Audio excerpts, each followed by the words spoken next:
Siapa yang tak kenal batik? Busana bercita rasa seni ini memenuhi setiap sudut galeri dengan beragam motif daerah asal. Sesungguhnya batik bukan sekedar selembar kain unik yang diberi motif. Busana ini menyimpan filosofi tentang ketekunan, kegigihan, serta kebanggaan. Gimana sih Bu awal cerita dari batik ini? Oh, batik ini kan berasal dari dua kata, ambau dan titik. Satu pola yang indah yang bisa menjadikan sebuah gambar, yang bisa menceritakan keindahan alam, keindahan sekitar kita. Ini kita bisa menuangkan di batik ini. Emang harus ya kita bisa batik? Ya, kita memang orang Jawa kan, budaya kita kan harus bisa batik. Jadi kita jangan sampai meninggalkan budaya kita. Itu kan tinggalan leluhur kita.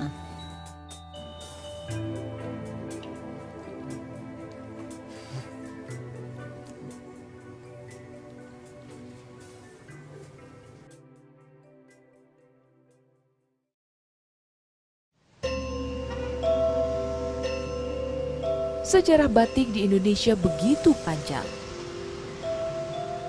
Pada awalnya, tradisi membatik merupakan tradisi di keraton. Karena itu, motif batik keraton penuh dengan filosofi kehidupan.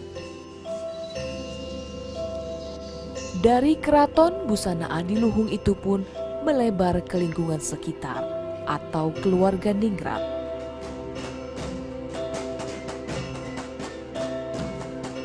Adalah abdi dalam keraton yang kemudian membawa tradisi batik benar-benar keluar dari lingkungan keraton. Batik itu sudah ada sebelum Kerajaan Surakarta. Di Majapahit pun sudah ada. Turun-temurun Majapahit, Demak, Pajang, Mataram, dan sampai Surakarta.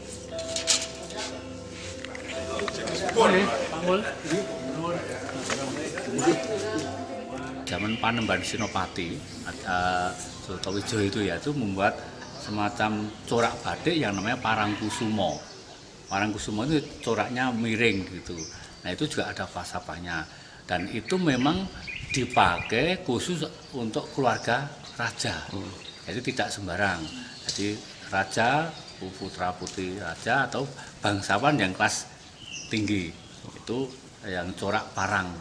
Nah semuanya itu dasarnya dasar hitam atau coklat dan ada warna putihnya karena semua itu ada falsafahnya bahwa dalam dunia ini memang ada gelap, ada terang, ada susah, ada senang gitu. Nah, kemudian pada masa Pakubuwono ketiga itu istri atau prameswarnya membuat corak yang namanya truntum. Truntum itu seperti gambaran bintang bertaburan di langit. Itu menggambarkan bahwa walaupun dalam keadaan gelap, sekedip bintang itu bisa menerangi. Jadi artinya bahwa dalam kegelapan ada terang juga.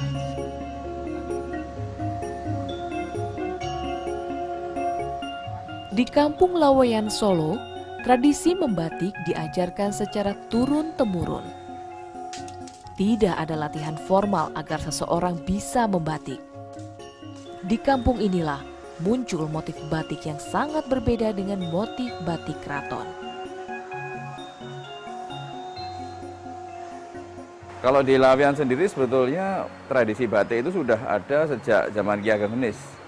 Ki Ageng Henis adalah salah satu keturunan Raja Brawijaya V yang kemudian juga menetap di Laweyan. Itu sekitar tahun 1500-an, itu tradisi batik memang sudah ada. Meskipun di Laweyan itu sendiri pada waktu itu lebih banyak beraktivitas di bidang industri tenun.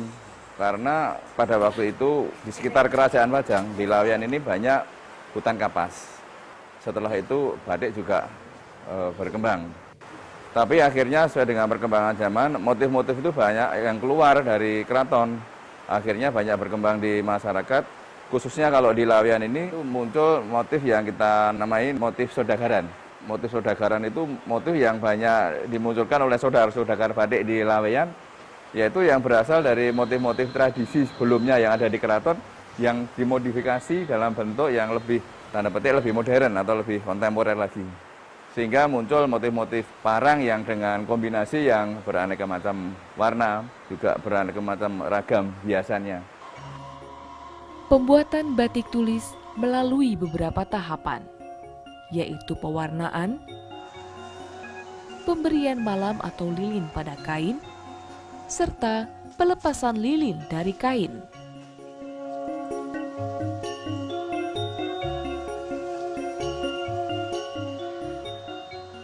Dari tahapan rumit dan memerlukan waktu panjang, pemberian lilin dengan menggunakan alat canting inilah yang memberi sentuhan batik menjadi karya seni tinggi bangsa Indonesia.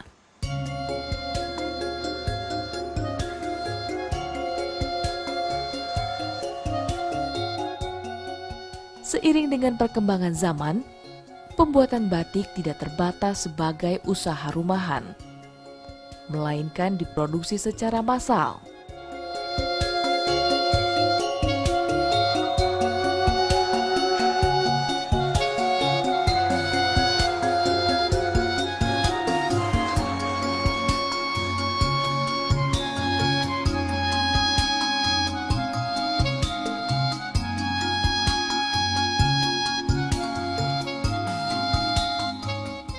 Karena memang kebutuhan batik pada waktu itu permintaannya tuh luar biasa.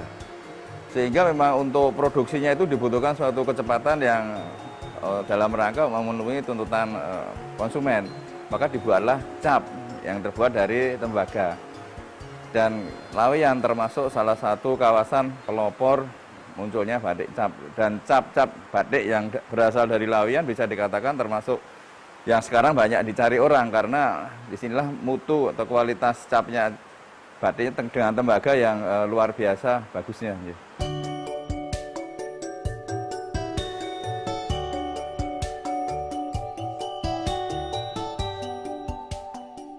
Kini batik bukan lagi hanya milik bangsa Indonesia, melainkan kekayaan dunia. Karena UNESCO sejak 2 Oktober 2009 mengukuhkan batik tulis sebagai warisan dunia.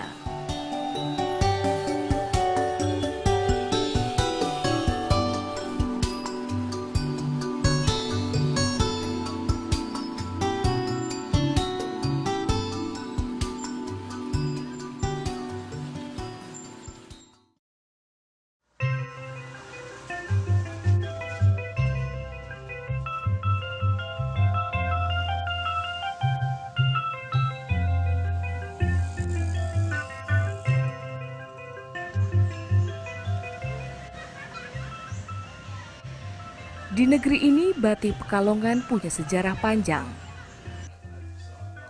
Motifnya dianggap lebih garang dibandingkan batik Solo, Yogyakarta, atau batik produksi kota lain. Namun sesungguhnya, motif tidak terkait dengan kualitas seni. Aneka motif batik sesuai asal daerahnya yang terlukis dalam selembar kain cukup untuk menggambarkan potensi kekayaan seni batik Nusantara. Dibandingkan motif batik daerah lain, motif batik Pekalongan lebih banyak diwarnai pengaruh unsur luar. Inilah cara seniman batik Pekalongan berinteraksi dengan kebutuhan pasar. Bentuk aktualisasi daripada proses interaksi masyarakat ekonomi Pekalongan ya, dengan orang-orang Jepang, dengan orang-orang Cina, dengan orang-orang Arab, dengan orang-orang Eropa. Pertemuan itu melahirkan satu aktivitas baru, bentuk baru dalam bisnis. Pekalongan mempunyai satu kreativitas, orang Eropa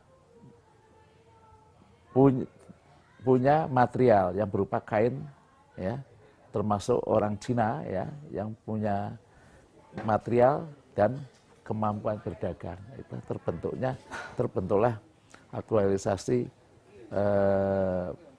batik yang nuansanya satu sama lain tidak sama, sesuai dengan pasar dan kultur mereka masing-masing. Karena batik itu harus secara sistem pemasarannya harus punya penetrasi kepada pasar yang agar dengan selera setempat. Sasaran pasar itu harus ada. Kalau orang Eropa ya selera Eropa. Orang Cina selera Eropa. Jadi Pekalongan itu membentuk aktualisasi dalam batik itu tergantung dari kebutuhan partner dagangnya, selera partner dagangnya.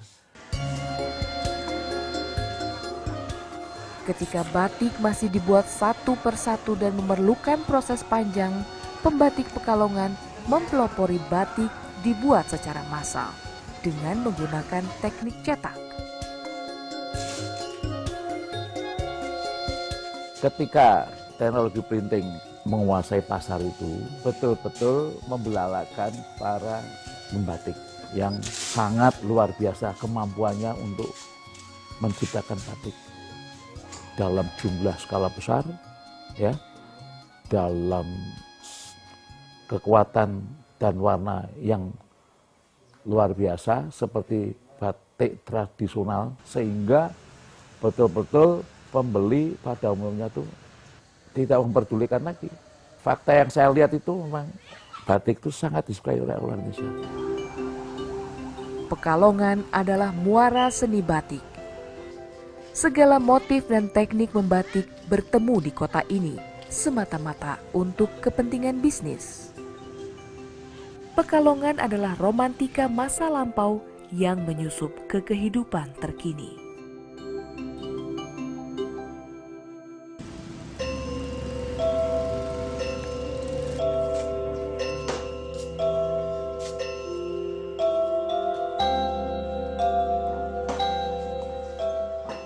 Solo termasuk salah satu kota pelopor tradisi batik di Indonesia. Kota ini menyimpan kekayaan batik dari berbagai zaman. Di Museum Batik yang setiap hari dikunjungi pengunjung, tersimpan 10.000 batik kuno. Museum Batik di Solo ini milik perorangan yang diresmikan Presiden Indonesia pada 20 Oktober 2008. Karena jumlah koleksinya demikian banyak, pemajangan batik hanya berkisar 700 lembar dan akan digilir setahun sekali. Diperlukan waktu belasan tahun untuk bisa menikmati seluruh koleksi batik di museum ini. Semua jenis batik hasil perkembangan batik kita itu semua ada dan dipamerkan di museum ini. Ada batik keraton, ada batik pengaruh Cina, ada batik pengaruh India, ada batik keraton sendiri, ada 4 macam, batik keraton Solo, Mangkunegaran, Yogyakarta, dan Pakualaman.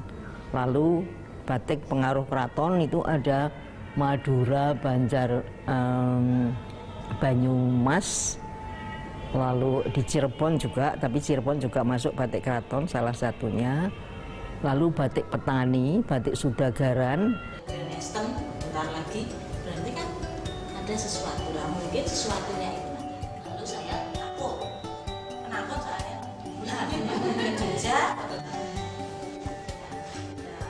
dapat knowledge. Bagi kolektor batik, memburu koleksi kuno yang tersimpan di Museum Batik di Solo merupakan katup untuk melampiaskan kecintaan terhadap busana seni.